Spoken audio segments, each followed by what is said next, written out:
Yo, what is up, guys? Welcome to the video. It was another amazing week in the Overwatch League, if not the absolute best so far. It keeps getting better and better. And for all those haters who really thought the Overwatch League was going to be a bust, saying it can't sustain itself, or whatever crap they were spewing, I think they're wrong. It's been going great. If we compare it to other major esports, the numbers are very similar. It's doing very well. And what I think is great about the Overwatch League and was very smart of Blizzard is how they structured it. The Stage 1 title matches give everybody a huge incentive to tune in during mid-season to watch some epic games and find out who the best is. As for like other esports like the NALCS, you gotta sit through an entire spring split that lasts about 3 to 4 months, and you don't really have a huge incentive to watch during the mid-season when it gets boring, rather than if you really just enjoy the esport and love watching. So Blizzard killed that. Now let's go ahead and recap the last week. Let's talk about my predictions going into it and how it all panned out. So going into week 4, I was pretty much spot on a lot of the matches. The only one I really got wrong was that very first one when the Los Angeles Valiant took on the Philadelphia Fusion.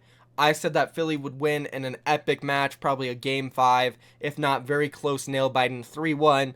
But for some reason, they just got completely shut out by the Los Angeles Valiant 4-0. Now, I think this was due to Philadelphia Fusion just being very inconsistent right now, as well as the Los Angeles Valiant, who, you know, depending on the day, are either going to perform very well or just look a little stagnant. Other than that, we pretty much got every single match right. We predicted LA to beat Florida. We predicted Houston to beat San Fran, Philly to beat Dallas, New York over Shanghai, London over Seoul, and so on and so forth. Basically, the only other match that really took me off guard was that Boston Uprising and Los Angeles Valiant match, where I did predict Boston winning in another very close game, similar to how I said the Philly one would be with LA, but Boston would come out near the end. And yesterday, Boston Uprising just ended up dismantling the Los Angeles Valiant. And I know LA Valiant didn't have Unco or Silk Thread in for that game, but they still had some good players. They were running Verbo anyways earlier this week when they destroyed the Philadelphia Fusion, and Agilities looked great as well. So it just shows that the Philadelphia Fusion and Los Angeles Valiant are both very inconsistent, and overall it was a great week in picks for me. I ended up going 11-1 and only misreading that very first game, which I think is very good and shows that I have a great grasp on the Overwatch League and the teams. So if you guys do enjoy my videos and listening to the knowledge that I have to bring to the table, be sure to like every single video, drop a subscription on the channel. And now let's go ahead and hop into the first topic of this video, which is what the hell is going on in the Overwatch League, guys. You read the title. It's just a complete mess. So many teams are in contention for that playoff spot, and we're going to go over the standings, basically break down who has the best shot, who will qualify, are the Seoul Dynasty in trouble, basically all the good stuff. And then after that, I'm just going to talk about some of the teams and break down a few things here and there. So let's go ahead and hop into it. The standings are unreal right now. There's about 4 to 5 teams right now who can contend for that number 4th spot. So this is what we know so far about the standings and the stage playoffs. London Spitfire is 7-1. They have secured a berth in the stage playoffs. With New York Excelsior not far behind, also 7-1, they have secured their berth in the Stage 1 playoffs as well. So this being, if both these teams lose all their games next week, they will still qualify for the playoffs. So if we take a look at the schedule and the standings and we break it down a little bit, we'll see that London Spitfire and New York Excelsior have official berths into the playoffs. Now, the only people that can really overtake the London Spitfire are the Houston Outlaws or the Boston Uprising. This being because the Boston Uprising, if they go 2-0, they do have that win over the London Spitfire, thus putting them above them. And if the Houston Outlaws go 2-0 this week, then they will have the win over London Spitfire because they would end up beating them. But because the Houston Outlaws and the Boston Uprising have to play each other this week, one of them is going to give the other a loss. So this means that one of them, no matter what, will not overtake the London Spitfire. And as well, if the Houston Outlaws or Boston Uprising end up going 2-0, they will beat the other teams who are in the run for winning 2 games this week. But regardless, even if those teams do win 2 games this week, they won't be above the London Spitfire because London has already beaten them. And it is a very similar situation with New York, as they are 7-1. If they go 0-2 this week, the only team that can overtake them is the Philadelphia Fusion because they do have that tiebreaker over them. Now this is where things get interesting because the Seoul Dynasty are actually not guaranteed a playoff spot yet. They have a tough match coming up against the LA Valiant where they need to win. If they do end up losing this, then they could be in some very real danger if they lose to the San Francisco Shock. I think it's fair to say that Seoul Dynasty will beat the Shock, and this will give them an advantage over a lot of these teams when it comes to tiebreaker scenarios. But if they do lose that Valiant match, they're going to have a lot of pressures on their shoulder and will need to perform. Now this brings us to that 4th place spot where it gets really tricky, really interesting, and what I'm really hyped for now. We have the Houston Outlaws, Boston Uprising, Los Angeles Valiant, and Philadelphia Fusion all sitting at 5-3. This last spot for the title matches is absolutely up in the air, and it's almost impossible to predict who will win it because all these teams are looking so good. Houston Outlaws and Boston Uprising specifically, wow, these guys are on fire right now. Both of them have been getting insane wins, especially the Boston Uprising yesterday, taking out the Valiant 4-0. Like I said earlier, I had predicted the Boston Uprising to win that one, but who would have known it would be so dominant? Shout out to them for that. And 2 really big matches to keep our eyes on is the Philadelphia Fusion going up against the Boston Uprising on Thursday.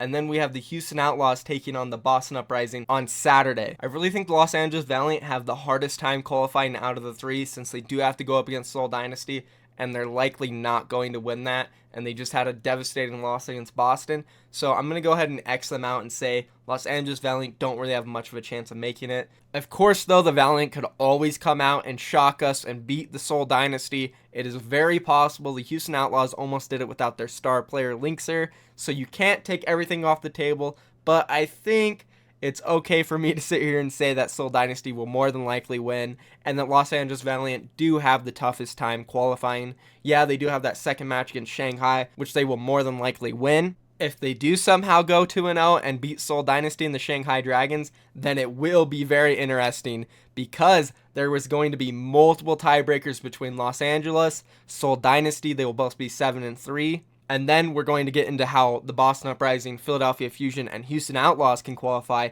If one of those teams go 2-0, then there's going to be a 3-way tie. Insane tiebreakers possibly coming out if the Los Angeles Valiant do win this match. But again, we're going to pretend as if they don't and move on and talk about the other 3 teams here.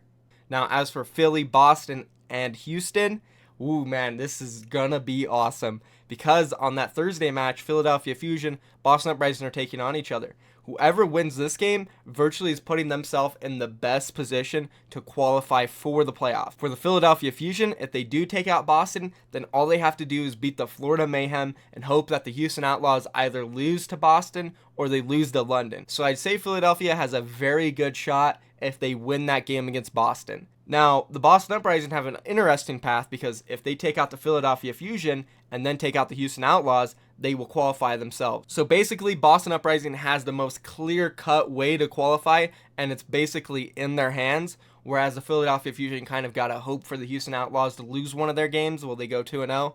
And for the Houston Outlaws, now, they have to take out the London Spitfire, who are looking like the most dominant team right now in the league, so that's going to be tough for them.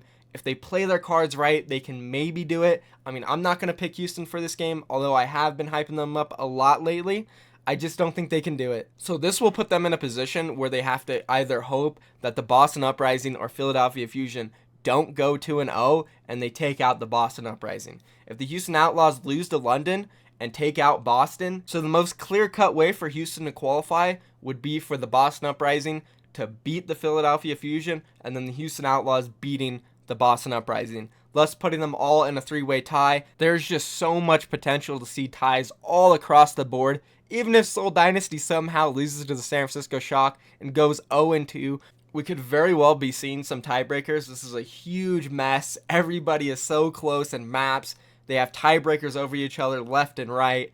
And the only clear-cut way for somebody to qualify is Boston Uprising going 2-0 and beating both the Philadelphia Fusion and the Houston Outlaws. Other than that, if each team beats each other, it gets really tricky. We could literally see a 5-way tie between Seoul Dynasty, Houston Outlaws, Boston Uprising, LA Valiant, and the Philadelphia Fusion. Now, this is more than likely not going to happen, but there's so many possibilities, it's almost impossible to predict. And that is what is so exciting about this week coming up. So many implications, who's going to perform, who's going to be clutch at the end of the day and punch their ticket to the Stage 1 title matches. It's absolute madness. I love it. The Overwatch League is heading in a great direction. So now that I've covered the standings and the schedule, I bet you guys are all hyped. Next week is going to be absolutely amazing. I'm most definitely sure it's going to be one of the most exciting weeks so far in the Overwatch League. I haven't even mentioned that Saturday showdown of New York Excelsior and London Spitfire, and I'm super stoked for this match. London Spitfire and New York Excelsior, two of the best teams in the league, going head to head. Both of them took out the Seoul Dynasty. The London Spitfire had a much easier time with Seoul Dynasty, but I don't think that means that the London Spitfire will be able to dominate New York like they did to Seoul. Seoul obviously made some questionable decisions in that match, especially with not running Ryu Jae-hong, and London Spitfire took advantage of that, of course, and they ended up 4-0ing them. Going into this match, I think it's going to be much closer. I'm hoping for a Game 5, and I think it'll be similar to the New York versus Seoul Dynasty set, where it was very close, back and forth the entire time, and I think this match is going to be filled with complete, utter excitement left and right. They both have very strong rosters, and I think if they both bring their best to the table, it's going to be a showdown for the ages and definitely a preview for the playoffs. Now, I'm not going to make my prediction yet for this one. I'm going to save my predictions for Tuesday. I think we'll probably start doing weekly videos on Tuesday where I do my predictions every single week. You guys seemed to enjoy that last week. Let me know down in the comments if that's what you guys are interested in. But basically, this match does have big implications, just like the others. Whoever wins it is likely to move on as the #1 seed going into the title stages and will have an easier semifinal. And I can't wait for it. I know you guys can't wait for it. It's gonna be epic. And that's basically it for the standings and me breaking down how each team can make the playoffs.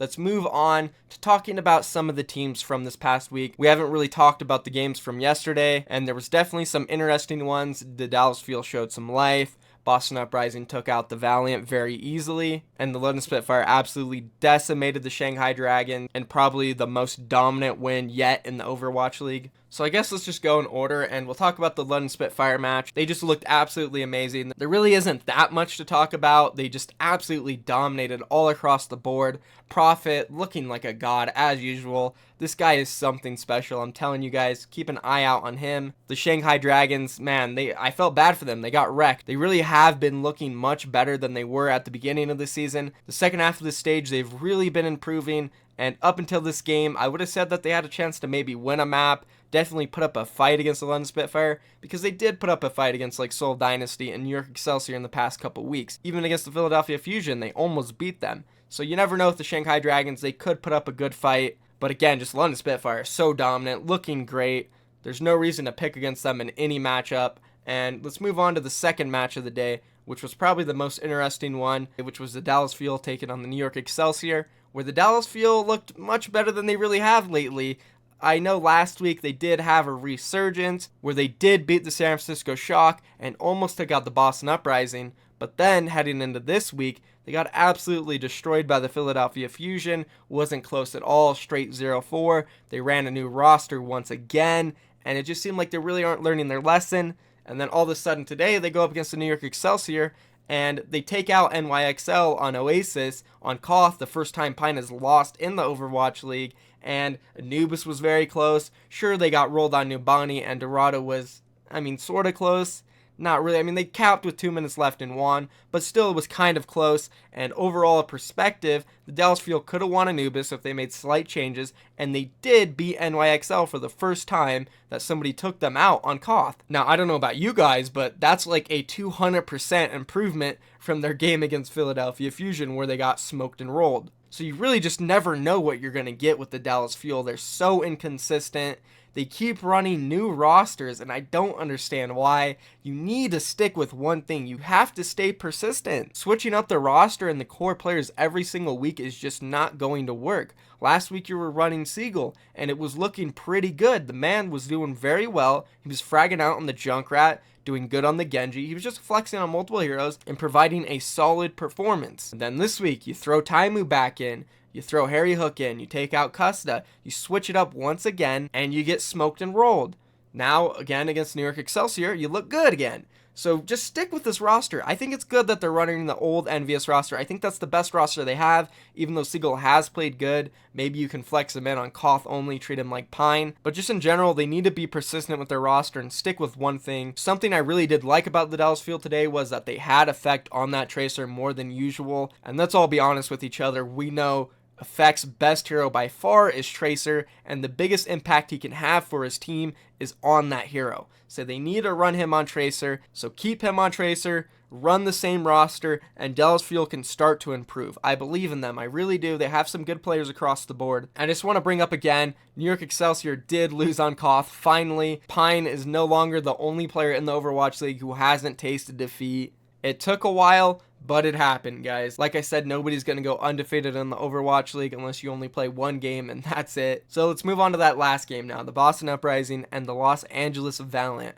Now, this one took me off guard. I really did not expect the Boston Uprising to be able to roll over the LA Valiant like that, especially after the Philadelphia Fusion got wrecked by LA. Valiant looked so good in that set. They didn't run Unco, and I know they didn't have Unco today, but there's not really any excuse. They destroyed the Philadelphia Fusion without Unco. And then you want to bring up Silk Thread. Well, Silk Thread only played one map against the Philadelphia Fusion. Other than that, they had agilities in the whole time. So in reality, they played with the same roster that basically 4-0'd the Philadelphia Fusion, and they got worked on. Yeah, some of it was close, but still a 4-0 in general, like, that's not a good scoreline. Dream Casper is amazing. If you guys check this guy's statistics, he is absolutely carrying this team, and nobody expected Note to come out of nowhere and be a great diva. Leading into the Overwatch League, he was looked at as a player like, wow, why is he in the league? There's no way this guy should have been in over players like Mangachu, etc., right? No, you're wrong. He deserves his spot.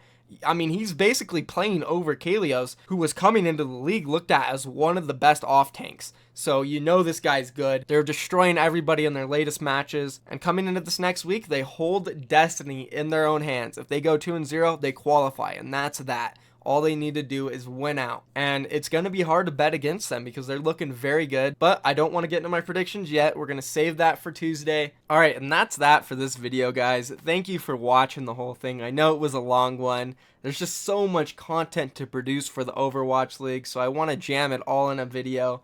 Be sure to drop a like, subscribe to the channel. You know it's Overwatch League content daily. And also, I'm going to be advertising my Snapchat and my Twitter more on here now. You can follow me on Twitter for updates about videos, and specifically, add me on Snapchat, guys. I'll be posting on my story awesome sneak peeks of future videos. You guys can also interact with me back and forth and just take a look at my daily life. So be sure to follow me on Snapchat. The links will be down below in the description, in the comments, and I'll leave it on the video here. And I'm out of here, guys. Thank you for watching. Peace.